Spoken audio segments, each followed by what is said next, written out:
Hello, welcome. You're watching Newsx with me, Devika Chopra.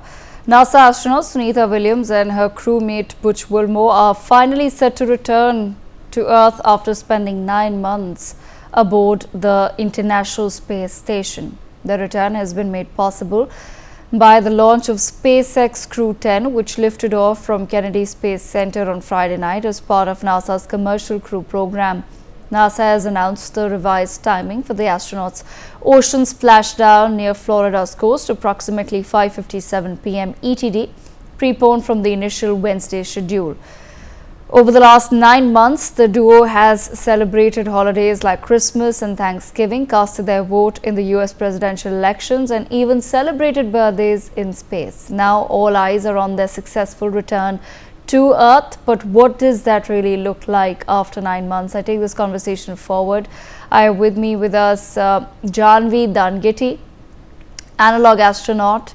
We also have with us on the broadcast Dr. Surendra Pal, former director of ISRO. We have with us Wing Commander S. Sadhakaran, and we have with us Group Captain V.N. Jha, senior scientist as well. Let me begin this conversation, if I can, with Janvi Dangeti. Janvi, of course, a lot of excitement there about the return of Sunita Williams and Butch Wilmore, but if you could perhaps shed light for our viewers on what are the possible complications that one looks at when such an operation is underway. I would definitely tell that it's definitely going to be a new experience because they were in a different craft and they're coming back in a different craft, and I hope everything goes well. Okay, let me take the conversation forward with Group Captain V.N. Jha. Group Captain V.N. Jha, we have, of course, over the course of the past few months been discussing health implications and complications, as well as, both physical, emotional, mental health. What is it like to be in space for so long? What's the impact that it has? But now that we are looking finally at the possibility of Sunita Williams and Butch Wilmore coming back, what are some of the initial steps that are taken vis-a-vis their health? I'll tell you. Very good evening, Devika, and to all your viewers. Many questions have been asked in the last 2-3 days. What I know, I can try and resolve it. They are now almost assured that they will be decoupling with the ISS, with the craft that is Crew-9. Crew-9 had blasted off in last year in September and docked there. That has taken a set of crew. They are right now in the experimentation there. And these two crew, along with Nick Hague and I think it was one more Russian astronaut, two of them and Sunita as well as Butch. These four are slotted to leave sometime today, later evening, and then they will come and splash down through the given trajectory that is taking cue of the prevalent weather condition where they are supposed to splash down. So these are the usual things which is fed into their computer, and the previous 2-3 days, after they knew that the Crew-10 has already blasted off from USA, they were doing the servicing of the Crew-9. When they go from here, the oxygen part is depleted.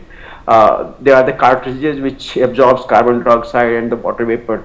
So there are certain servicing schedule which is mandatory for any LSS, that is the EC and LSS servicing module, environmental control system and the life support. So that has to be serviced, and that has been serviced yesterday and day before yesterday. So the entire Crew-Dragon 9 is now ready to depart from ISS.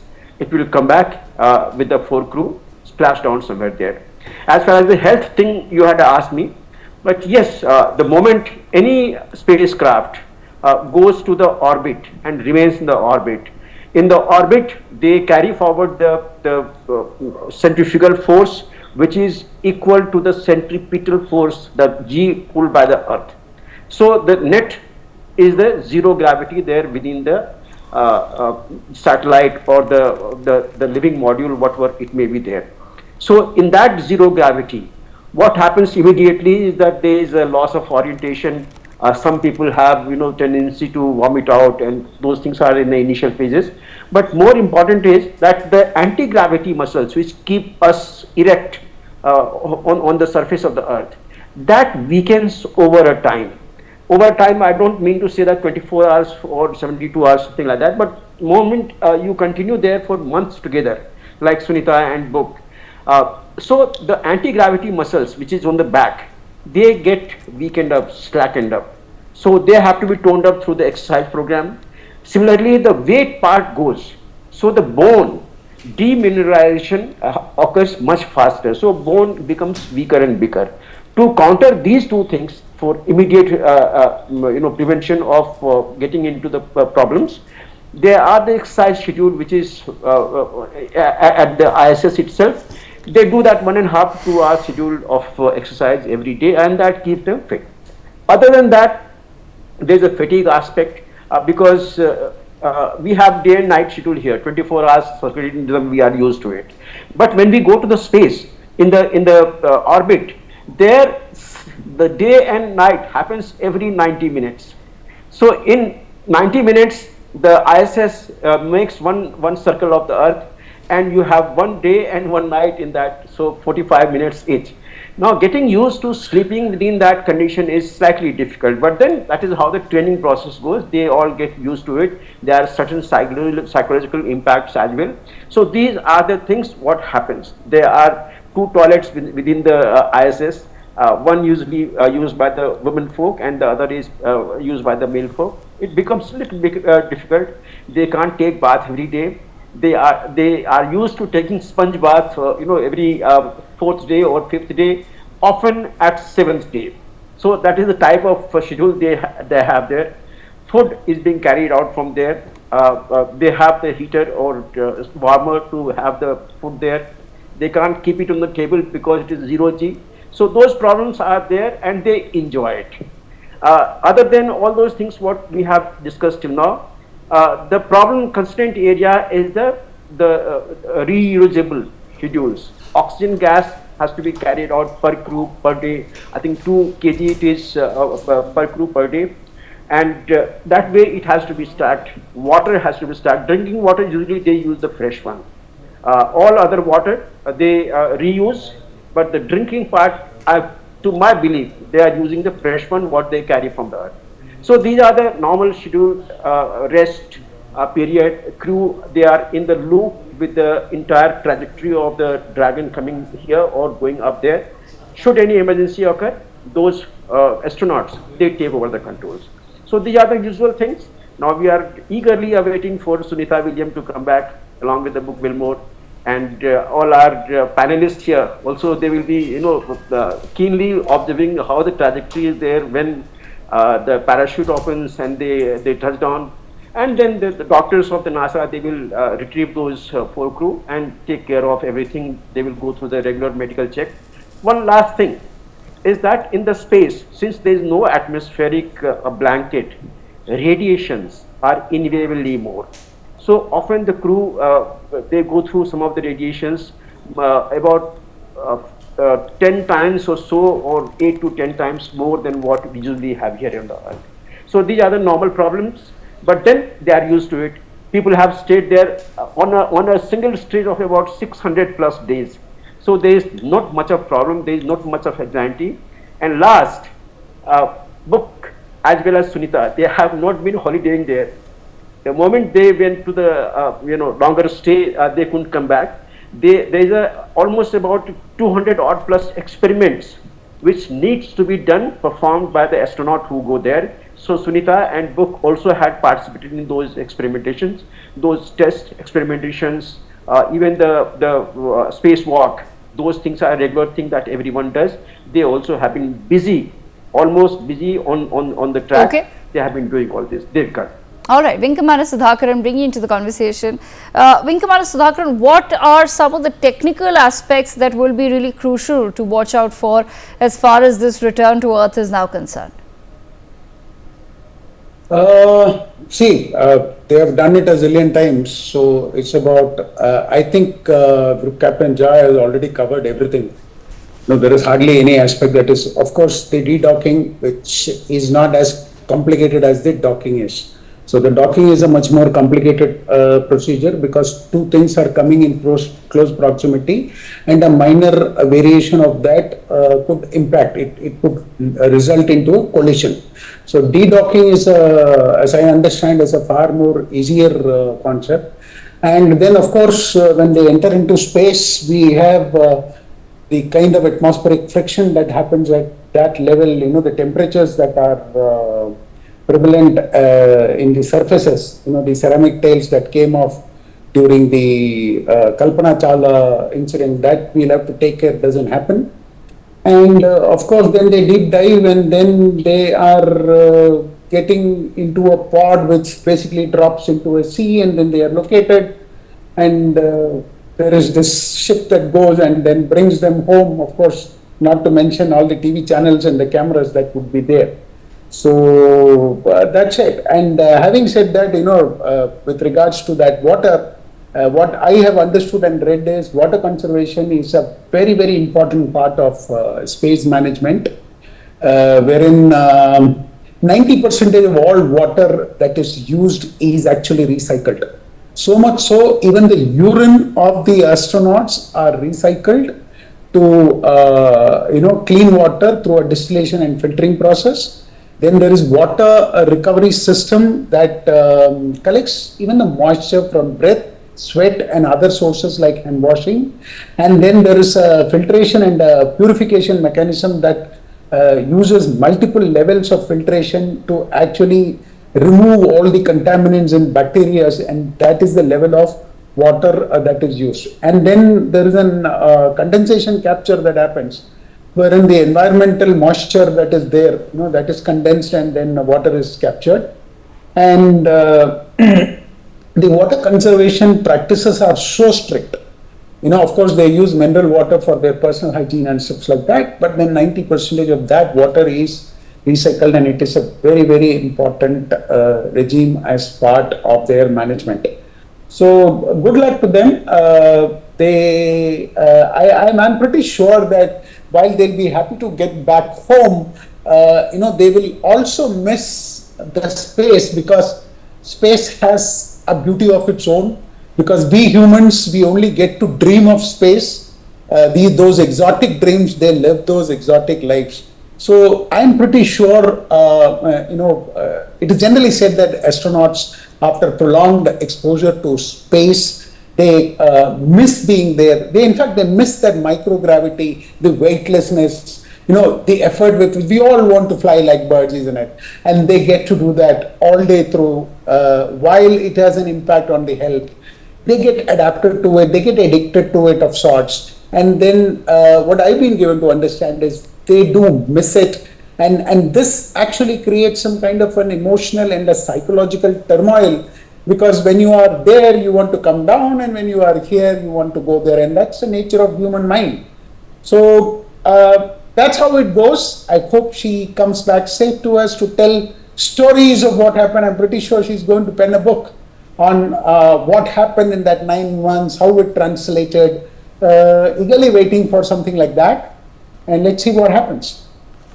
But at the same time, okay, I will come back to you. I believe Dr. Surinder Pal is also back with us on the broadcast. Dr. Surinder Pal, what exactly is it that the larger space community as well as the international community has perhaps learned from the past 9 months? You see, there are two aspects of it. One is what experiments she has conducted, because the other two panelists have already talked about the health parameters and other things. So what experiments she has conducted? She has conducted something like 200 experiments. So all the inputs which we will get from those experiments will increase our knowledge towards various things, including the biological experiments which they have conducted. Now, why it was delayed? She went for 1 week and remained for 9 months. First is, such missions are over-designed. Okay, so all the systems were over-designed. Persons can escape. The crew module has got a capacity to make 6 persons to stay more than 6 also they can temporarily make the state. So all the things were available. Now, as far as that, why Starliner could not bring them, Boeing Starliner, it had some propulsion problems, and NASA did not want to take any risk. Although when it landed safely. There was no mishap. But for human rating, for anything human rating, we have got triple redundancies for the system. Plus, we can afford only one. If we do some 500 operations, one operation can go wrong. So that sort of quality control, quality assurance is needed for that one, and that sort of redundancies are needed. So SpaceX, that Dragon, which has gone, now for the Crew-10, it qualifies for all the things. So already this time it took for 10 months is that the Starliner also they were trying to repair it, and they had to change the control system, etc. There was a problem, that's why it did not go. But parallelly, SpaceX, the Dragon has qualified all those aspects. It has qualified for human rating, and now they have gone. Now they are already less. They will bring the two stranded crew members. It will splash down in Florida. I was there 10 days back in the same place, and all the arrangements are in place. Actually, they could have gone early also, but there is a process in space technology, unless it's a 3-level qualification, the designer qualifies, there is a quality expert assurance person qualified, quality control person qualifies, and finally there is a qualification to be given by a review team, okay, and finally cleared by the NASA director. So all those processes do take time, and to qualification also is a long process. It's not so easy that, oh, things are working, so let us go. It's not that way. So even for satellites, when we go for the qualifications purposes, we are not going for human rating, but like, for our Gaganyaan, when we go for the launch vehicle or Bahubali or LMV-3, then that also has to be space, human rating has to be done, number of launches has to be done, the redundancies are to be ensured. Same thing is there for the onboard also. So space station is qualified, the Starliner has to be qualified for that one, and that's why it took some time. This is Dragon is qualified, it goes there, docks, and it will come out. The biological or physiological changes which will take place, they are known to NASA. It's not the first time, a lot of astronauts have gone and come back. So there are arrangements for them to qualify. The only thing which they can't do something is damage which is caused by radiations, although there is a radiation shield at that level. But radiations are high, so the radiation shield, some of the rays of particles go. Not only this, when they go out for servicing, like I think she has gone for maybe 6 or 7 times outside the space to do some repairing, etc., or some maintenance, what we call it maintenance, not repairing, maintenance. So at that time, although space suit is designed that way, but some radiations do come. Microparticles are there, so they are designed against those microparticles, but against radiations there is a less shielding. So those effects have to be seen, and NASA has calculated those effects, taken into account while designing the system and planning the system. So in my opinion, there are no problems, and weather permitting, see, if weather, inclement weather is always remains in the seashore. So weather permitting, weather conditions are proper. On 19th March, they will splash down in Florida Bay, near the Florida, and they will be picked up. There is a proper protocols and procedures for all the things. I am quite confident everything will be fine, and ISS is very rugged. It has stood, see, from almost now 25 years old, so everything is fine. This Dragon crew will bring them back. Let us hope everything goes well. The only uncertainty is about weather. Otherwise, I don't see any uncertainty as a space technologist in their return. Thank you. Okay, all right. I pose the same question to Wing Commander Sudhakaran as well. Wing Commander Sudhakaran, what really have been the major learnings for the space community in the past 9 months? Before also, people have stayed in space for pretty long durations, so this is not something new.